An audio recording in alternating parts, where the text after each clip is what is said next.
Ceslie Carlotta, right? Correct, yes. Hey yo, rollin' with the king, got me feeling 50 deep. Like, who should I fear when the angels walk on me? I walk with confidence, cause I know my faith makes me optimist. In my prime, so I know they ain't never stopping this. My parents were part of the youth ministry. They introduced me and my sisters to like Christian hip hop. I keep my hustle up on the day to day. I don't waste no time and I wait. Some people have the story where like I always knew I was going to be a rapper. That wasn't my story. 18 was kind of a really hard year for me. I was going through depression. I was suicidal. I was very insecure. Just had a low self-esteem. I just remember feeling like so broken. Like, God, I don't even know what to do. I don't know how to change. I feel like I've been from 18 to now. You had this testimony about plastic surgery. People in my friend group, something like, yeah, girl, if you're insecure, just do it. I finally felt like if I do this, I'll feel better about myself. I'll stop settling, because internally, I was still. There was a situation where some men were trying to traffic you. The guy comes running out really quickly. And then we dart back into the matrix. He comes back in not shortly after that. Oh my gosh. If we don't have power to fight back, then we will be overtaken. Like, then he does not care. So that's why it's so important to.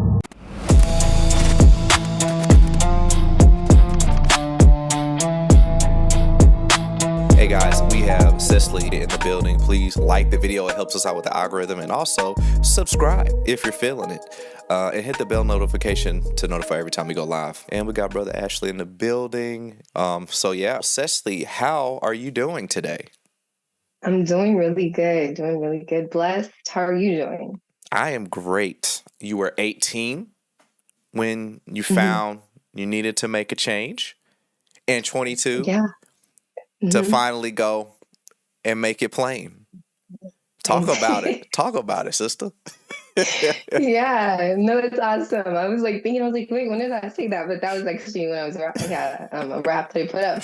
But yeah, so I was 18. 18 was when I really hit this point of like, I need to change, but I don't know how to change. And it was really 18 was kind of a really hard year for me, because I was just experiencing so much. I was going through depression. I was suicidal. I was very insecure, just had a low self-esteem. And so it was just really like, I graduated high school and it was summertime and I'm like, what am I doing? Like, I don't know why I'm here. I know I have a purpose, but what is my purpose? And I just had so many questions, and it just felt like nobody could really answer those questions. But I was raised in the church. I was raised all my life. And so I knew who God was. And my parents really made it a big point in our lives, and me and my sister's lives, to be close to God. But it was just more so of like a going through the motion for me. So I would go to church and I would go to Sunday school and Bible studies, but it was just more so of like, oh, this is what I'm supposed to do. But it wasn't necessarily making, like, those seeds were planted for sure. Like those seeds of, going to church and being mentored by people. Yeah, 18, I just was like, I have to make this change. I don't know how to. And that's when God began to, I began to encounter God in different ways. Like, I know I mentioned on my Instagram about dreaming. Like, dreaming was one of those things where I began to dream and I was like, okay, like, and mind you, like I was in the church, but I just wasn't knowledgeable of a lot of stuff. And so I started thinking, am I having premonitions? Like, I was thinking all these things, like I didn't know, because it was like I would have these dreams and then they would happen. And I'm like, well, what is this? I don't know what this is. And so as I started to meet more people, they started to kind of just plant seeds and say, okay, God is speaking this. Because at the time, I didn't know that. I just thought you read the Bible, you have a relationship, but I didn't know that like God actually spoke back. And I know that sounds really bad to say because I was in church, but I didn't know like he spoke back to us, or he would that's speak real. through his word. Yeah, I was really naive in those areas. And so from 18 to 22, although I knew I needed to change, I still found myself going back and like, I'd be like, God, I need to change. But then I'd go back into my old ways and old patterns and, seeking attention and affirmation from relationships. From 18 to 22, when I hit 22, there was a specific thing that happened. I was in a relationship and it didn't end good at all. And I just remember feeling like so broken. Like, God, I don't even know what to do. I don't know how to change. I feel like I've been from 18 to now 22 at that time. I feel like I've been, trying, but I feel like I'm not strong enough. That was like my biggest thing where I'd be like, I feel like I'm so weak. Like I do good for like 4 or 5 months and I'm doing good. I'm in church, I'm reading the Bible, but then I fall back and I hop back into a relationship or I go back to an old relationship. And so it was just like a constant tug of war, it felt like. And then once I hit 22, I just was like, I don't know what to do. I feel like I've exhausted all my resources. And then I have older sisters, 2 older sisters, and they were like, hey, like, we need to intervene. Like, what's going on with you? And I was like, I don't know. I don't know what's wrong with me. And so it was such an emotional time. But in that time, like, that's when I feel like I grew so much closer to the Lord. And so, yeah, that's why I say 18 and then to 22. That music video that you did, Heiress, is that what it's called? Okay, yeah. So That's like your life yeah. story, ain't it? Yeah. Honestly, so when I dropped Heiress, it was I'm trying to think back, man, because I feel like there's so much music that I recorded prior to Heiress that I never released. And now as I look back, I'm like, why didn't I release that music? Because it shows your growth, like your journey. And I feel like that's what, when people can look at you and they hear your story, that's how they relate, is like, oh, growth, like over here. So anyhow, so I dropped Heiress, and that was really just like me saying, okay, God, like, I'm going to walk in an office of it. I'm going to walk as your daughter. Like everything that you have for me, I want to walk in it. And I want to be bold about it. I don't know what that looks like, but I just know that I have to take steps towards it. And then 2021 is when I dropped Heiress. I had social media 2016 and I deleted it, came back 2017 and was like, okay, I'm going to do this for God. Like, I'm going to rap and I make music for God, and I'm going to make sure that I'm being intentional with it. So. And now you got, 15 different Instagram pages now? So give us a rundown. It's because you do a lot now. You came back and you said, you know what? Since I'm here, I might as well. Exactly. No, yeah. So I do have quite a bit of Instagram pages. So I have my workout Insta page. So I am a holistic health coach. So I have that page where I kind of just share helpful tips about food, about working out, about just different things concerning health and wellness. And then I have my That's the Last City page. That's when I was living in the city. And then I have my crochet page, Carlotta Made It. And so that's where I'm just showing different designs and what I make. Because last year I actually got into crocheting. So I was like, okay, I'm going to make a page for it. So I'm actually working on my Etsy shop so I can get that up and start selling products. So yeah. Okay. Well, we'll make sure we put all of the links to your pages, to your Instagram mall in the description. Make sure we put it in there. And you have a new song, Made It. Is that the most recent one? Yeah, Made Mine. That was the one that I Made dropped Mine at the end of last. Yeah. Why and then I have one coming out tomorrow. No, it's funny because my it's so much going on, but it's funny because my Instagram page is called Carlotta Made It, and then Made Mine. That probably is what. Yeah. Yeah.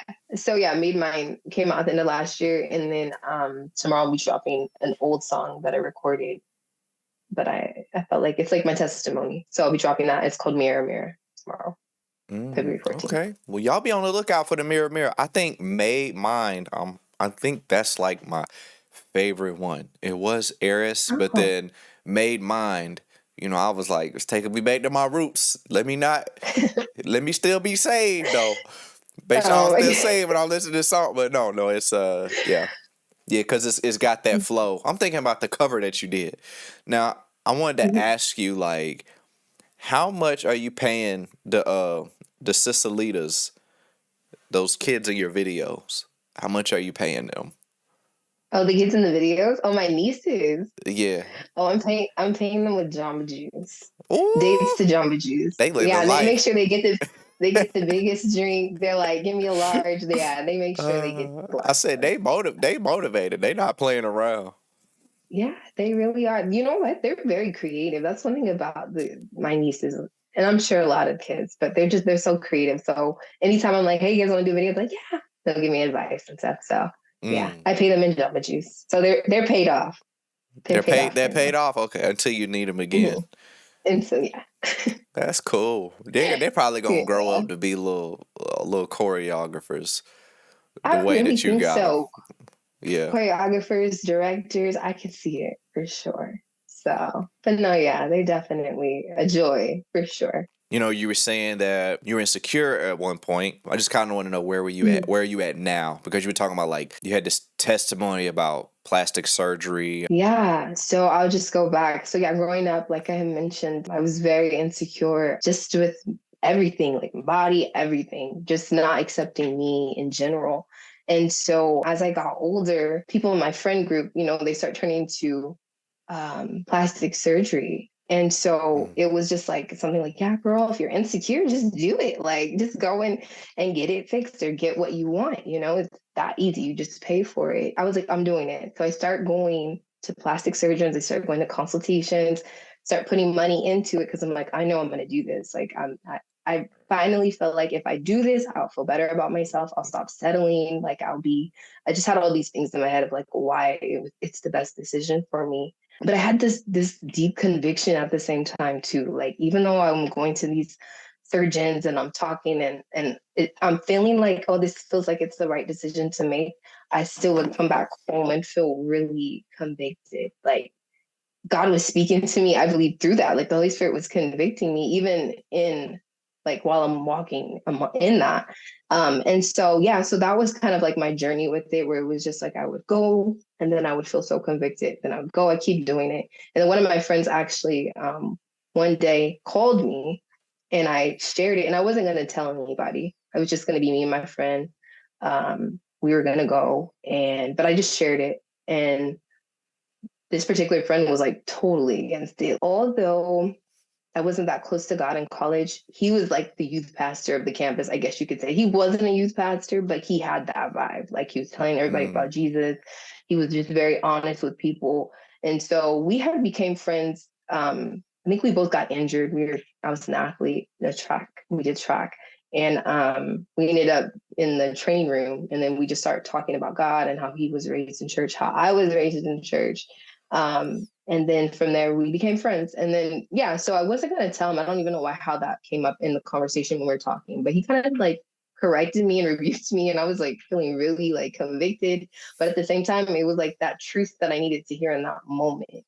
And so that kind of like put me on this journey of like, okay, God, I want to accept me for how you made me. I don't want to have to, and this is not to knock anybody who's done plastic surgery. Like, I'm not trying to condemn people, but it was just more so of a thing where it was like, God was really pulling on my heart. Like, no, like, I created you the way you are for a reason. And so that kind of just took me on this journey of just learning how to see myself the way that Christ sees me. And it hasn't been easy. I mean, I've had moments where I'm like, well, God, is it bad if I just go and do this, that?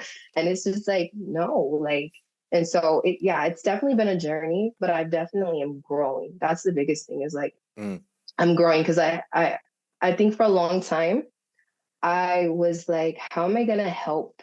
Because I would always get words like people would say, God, you're going to impact women, young girls. And I used to think to myself, how when I don't even accept myself? Like, how am I going to make impact and I don't even see myself the way that God sees me? So there was a lot of different things that were going in my mind, going on in my mind. And so, yeah, but no, it's definitely been a journey and I'm still growing and I'm still learning.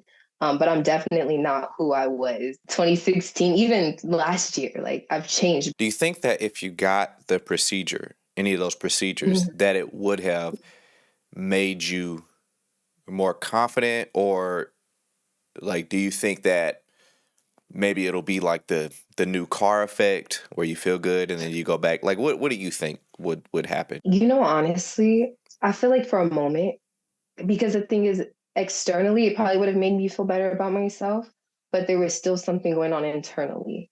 So like, although I probably would have felt better or, oh, look at me, you know what I mean, type of thing, I believe it still would have been not enough because internally I was still broken and looking for affirmation from others, you know? And that was one thing with one of my friends who did go through with the procedures. And she was like, man, I just feel like I can't stop now because it's so much deeper than just an external thing. It's an internal thing. The Lord was speaking to me. It's like, yeah, you can get all of it done and change it and maybe feel better about yourself, but you're still going to be, okay, there's more. I need to do, because you're without me. And so that's the realization that I had. But no, yeah, I definitely think it would have been like, okay, yeah, this is nice, but I think I would have probably kept doing other stuff if I didn't find the Lord, and I did it. You know, it's interesting. No matter how many compliments you get, no matter how many, girl, you don't need that. What? Like, what effect do the compliments have when you're dealing with that internally? They don't. You hear it, but I mean, I said this to God. I said, why can't I see what they see? Because I didn't, it was like, I'm hearing all, oh, you're fine, you're pretty, you have this, you have that. But I don't see that. And so that was kind of like, I had a lot of just transparent, and God knows everything, but just like a lot of transparent conversations with the Lord of like, I need to break this. Like, I need to get out of this. It's interesting to me because what you're saying, that's like such a philosophical thing that people don't know. Like most women, when they look in the mirror, they could be 10s and they see like 2s. And men can be like overweight, old, bald, and they be like, bro, I look good. I've seen it. They come to me and they say, bro, like I just got a little bit of stomach. You know what I'm saying? 400-pound people. I just got a little, you know what I'm saying? It's so funny, like, like you look in the mirror, be like, you know what, I look good. Do you have those days where you look in the mirror, you like, I look good today? Oh, yeah. I mean, I believe now, yeah, definitely now it's like, okay. And I think seeing myself in a healthy way, because I know there was a time, because one thing I never wanted to do, especially when I got closer to the Lord, was like see myself as like an idol or like, oh, look at me, look what I'm doing. But I believe I see myself in a healthy way, like the way that God sees me. So yeah, I have moments where I'm like, okay, like last year, the year before last, I was weight training like a lot. So I started, training heavy. So I started to gain muscle and different things. And I was like, well, okay, so it was stuff like that where it's like seeing my progress and seeing, what the body can do and how God created our bodies. Like, so yeah, I definitely have those moments for sure. So you have a church. So, and you said you were raised in church, right? I was raised in church. Yeah, I was raised up in church my whole life. My parents were part of the youth ministry. So they weren't raised in church, but they introduced me and my sisters to like a lot of Christian hip hop. So at that time when they were coming up, I think it was just like gospel gangsters that I know of. I know about gospel gangsters. Yeah. T-Bone. And then Cross. Fight Temptations. Yep. Come with the yeah. Exactly. Yep. And then Cross the Movement. And so I came up on that. And it was something that I kind of introduced to like my church group because like they didn't really know about that music, the little kids at least. And so I would, have my parents pick me up and have it playing. And so when they're riding with me, they're like, oh, this is cool, So yeah, I was raised in the church and I spent a lot of my life at church. It wasn't until I got older and I didn't want to be like a churchy person. I didn't want to be a church girl. I didn't want to be any of that. I was like, I was attracted to the rough, that, thugs. So yeah. You could say so it was, yeah. My friend Anna, she found your page. Oh, I found her I found you from her page. And she said that she found the Christian Nicki Minaj. Do a lot of people call you the Christian Nicki Minaj? I think that was like maybe the second time that I heard that. I think especially when I'm rapping, but it's not something that I try and like, I feel like when I'm rap, it's not that I'm trying to do it, but it's just more so like when the music comes on, I just feel like, yeah, I'm going to go after this. So when you get into it, that just happens. They said Mally Music sounds like he has an accent. Honestly, growing up, I was very quiet, introverted.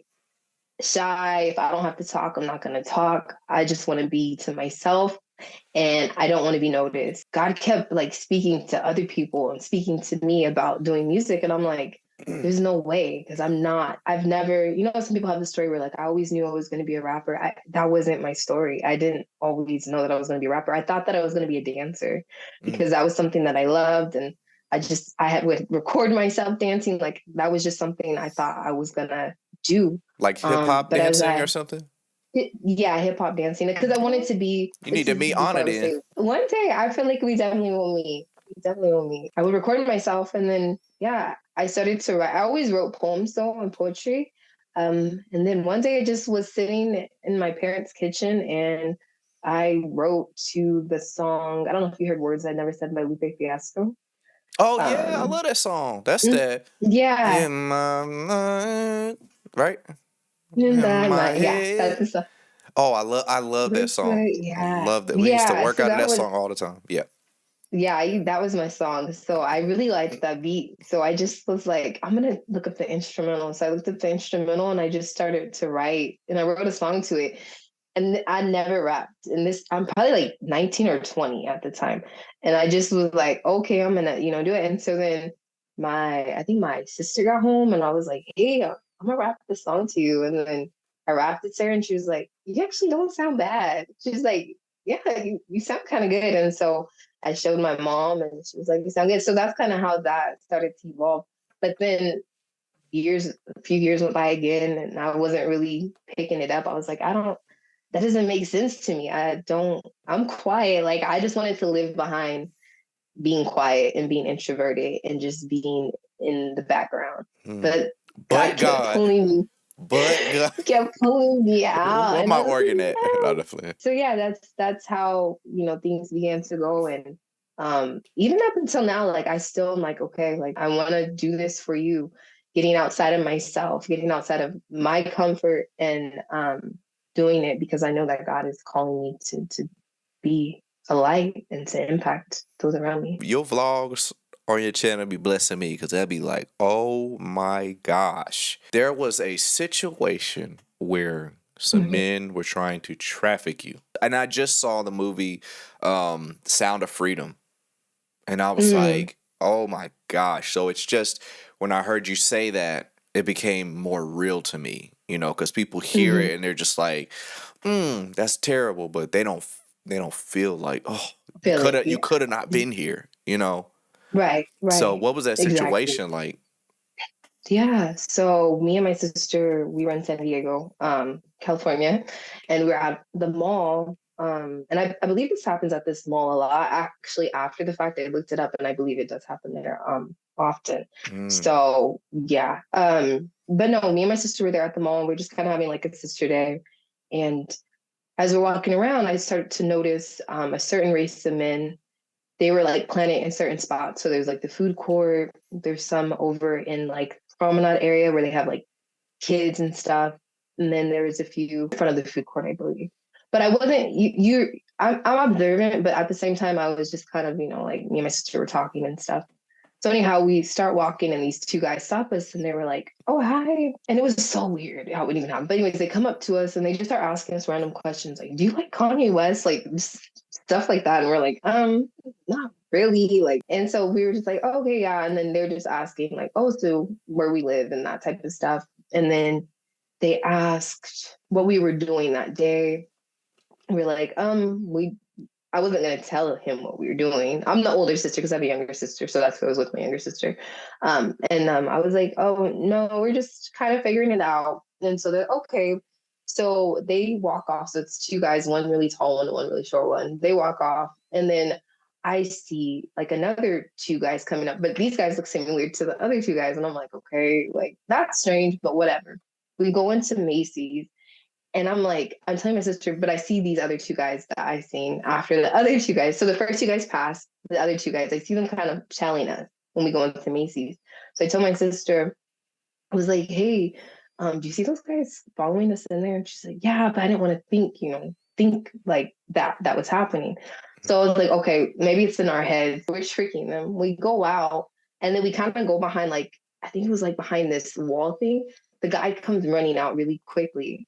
And then we dart back into the Macy's. He comes back in not shortly after that. We go back out. He's still following us, the two guys. We go find a security guard. The security guard's not really helpful. He's kind of like has an attitude. And we ended up going to the Macy's. We go back into the Macy's because the security guard takes us there. We tell the MAC makeup worker, hey, we think these guys are following us. Can you like help us get back to my car? And she's like, yeah. So I'm explaining to her what's happening. And she's like, yeah, that's such kind of stuff does happen here. So we end up kind of like rushing out. We talked to her. She's like, okay, I would just go to your car now. So we end up rushing out. When we rushed out, these two guys, we see them get on the phone.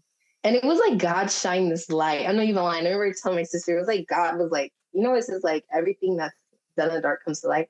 Like it's like this car. So there's a car. They're on the phone. I see them get on the phone. I see this guy in this. He has like this SUV. It was like the light shined directly on him. So if I see him get on the phone and I see them on the phone from behind me, we run so quickly. But it was like he was signaling to him, they're coming out of the store. We get in the car. He doesn't end up following us or nothing like that. But it was just kind of like a situation where it was like, that was close. Because if we weren't paying attention, if I wasn't paying attention saying like, wait, why are these random guys coming up to us?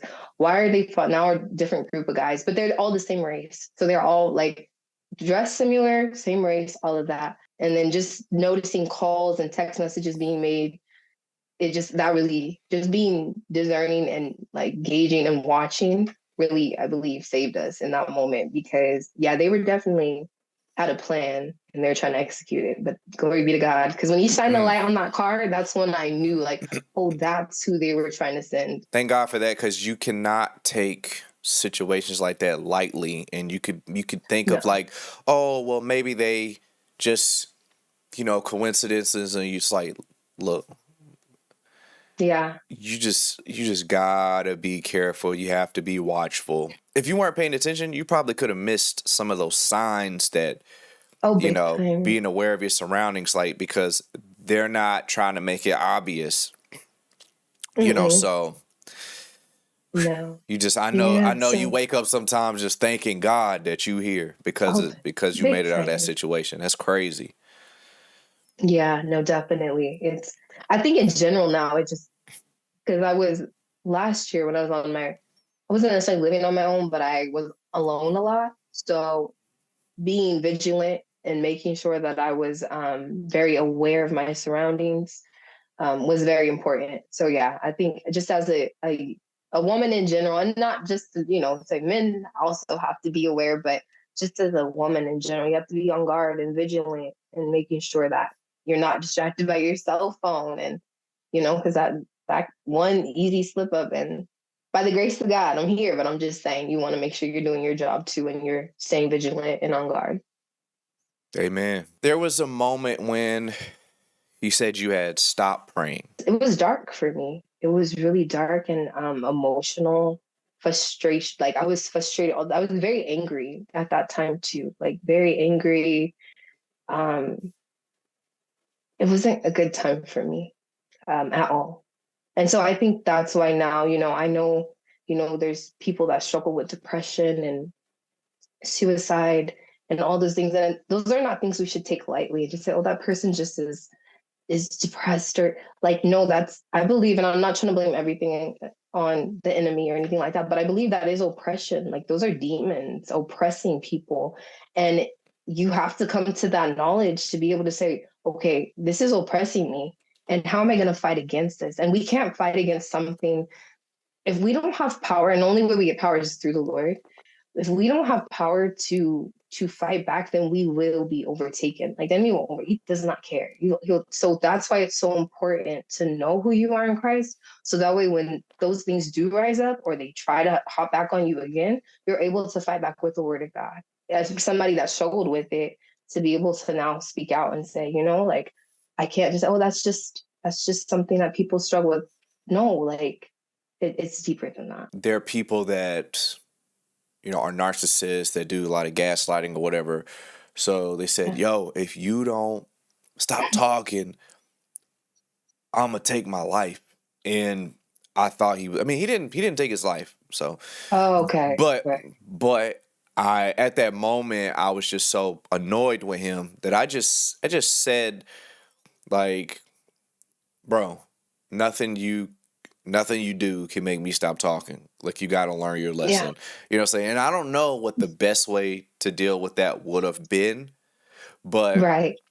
I look back and I'm like, I was young, so it wasn't like the Yeah. craziest thing I could have said, but Right. it was like I took it upon myself, like, nah, I'm gonna apply this pressure and teach you a lesson. Like, I'm gonna talk when I want to talk, Right. right? So there's an argument. And he was like, I could have taken my life. I don't know why you, and you Yeah. really can't take that lightly. But like, if someone's like that, like, what do you think you would do? I think honestly, sometimes just having like a conversation, like getting to the root of it, like you may not get to the root of it through one conversation, right?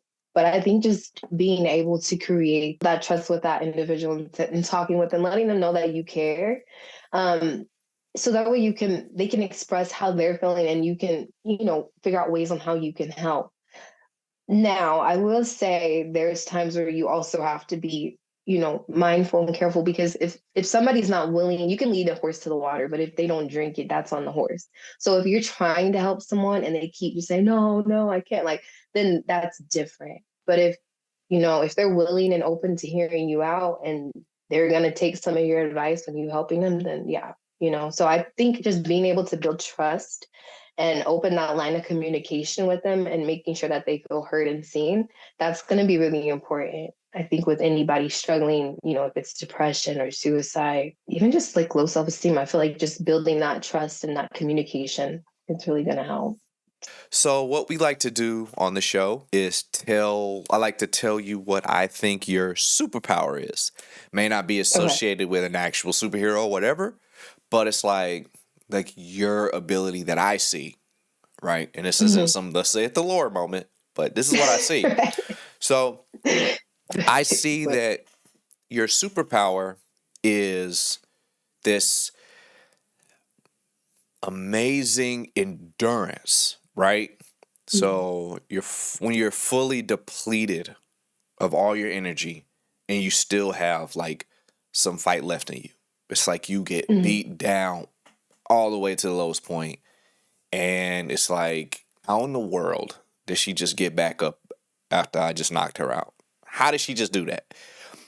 Just from the stuff that I've seen that we've gone through, to me, that seems like probably one of your strongest traits. I was a distance runner, right? So I would do like the 5Ks, 3,200, like all that stuff. So that was always something that I was really strong at, was endurance. I always was, like my best miles were always the last mile, because it was like, okay, I would prep, and then it was like at the end of the race, like I would kick it into gear. So that kind of like, I felt like I correlated that over to when I used to race, because you have to be strong mentally in order to endure, especially in those races. And I was running at a competitive level.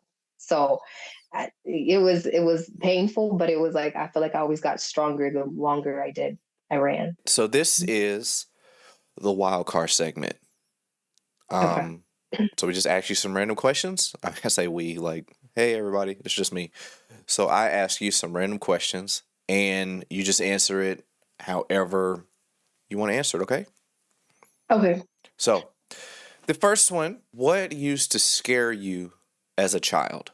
I think being by myself, like getting left alone. Like if I didn't see my parents or something like that, like that would terrify me. You're not getting scared now, are you? No, not at all. Right, just making sure. Somebody there with you. You okay? No, I'm playing. Yeah. Call your mama now. No. I'm playing. No, that was just a child. You said as a child, right? Yeah, as a child.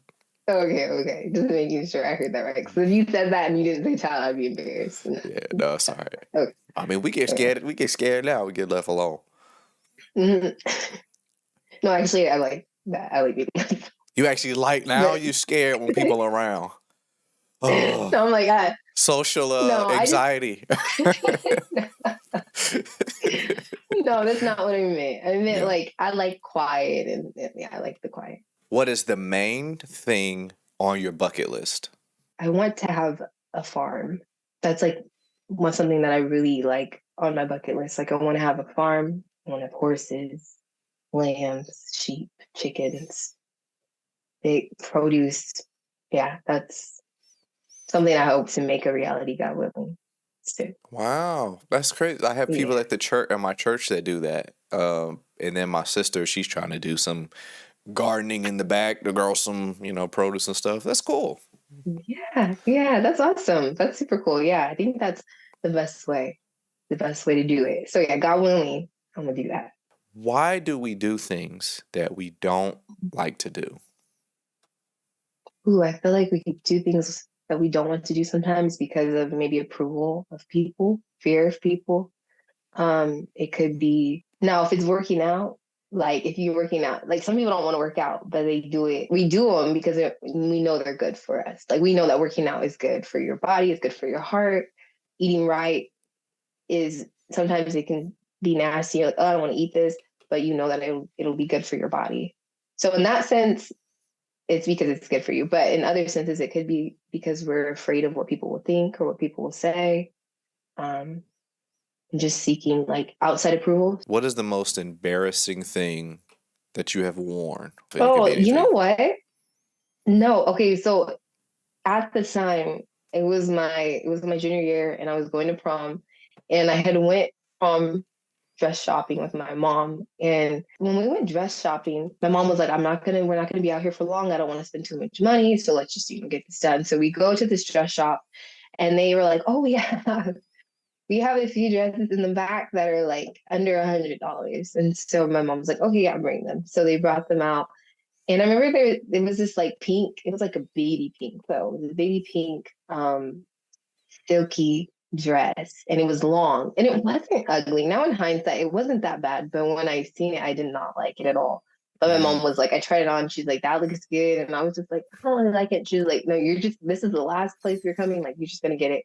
So I ended up getting it, and I remember going to prom, and I was like, it's so ugly. The whole time I kept telling my date, it's ugly. And he's like, no, it's not that bad. I'm like, it's so bad. And I was Did he crying say, about it. it's not that bad? Is that how you said it? He said, it's not that bad. So he didn't say, girl, like, looks good.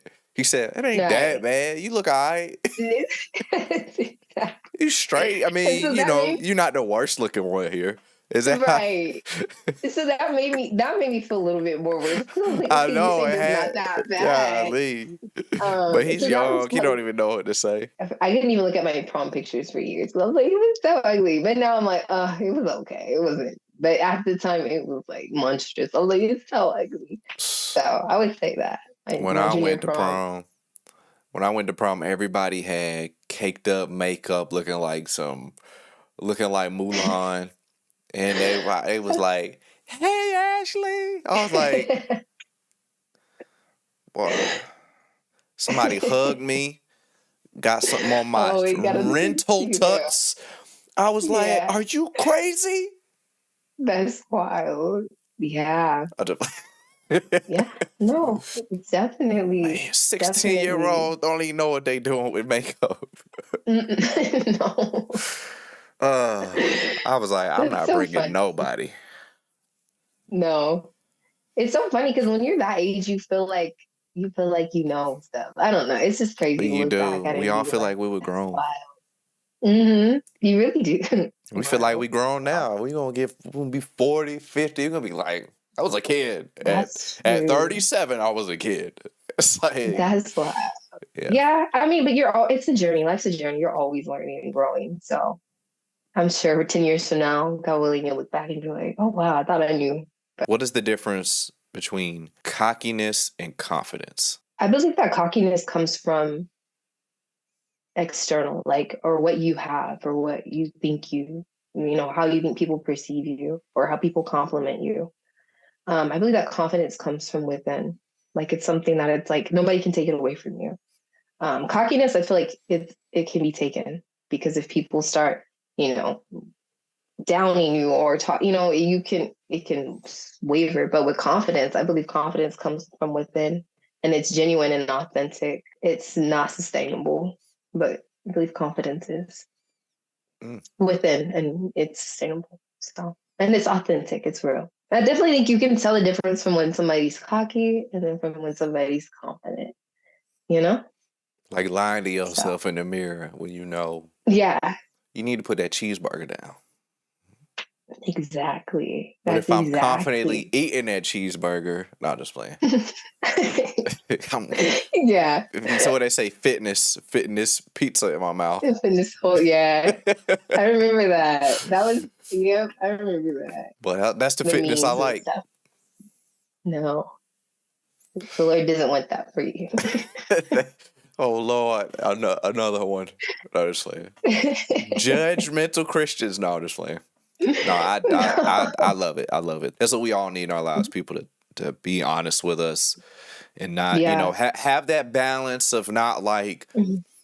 you know, when you garden, you tear something down and you plant and you build it back up. It's like, hey, bro, Right. you cannot sing, but let me tell you what you can do. Or Exactly. you're not the worst singer, That's so, but you need to work on your pitch. Like, you know what I'm saying? Instead, Yeah. you suck, bro. Like, what? yeah. Don't present a problem if you can't give a solution. Well, Ceslie, this was such a great conversation. I had such a good time. I didn't know if you wanted to give any final thoughts before we get out of here. Yeah, thank you so much for having me. It's definitely been a pleasure. And this is my first time doing something like this, so I'm just excited that I was able to come onto your platform. And yeah, I just want to say thank you again, and I hope that this blesses you and everybody else that sees it.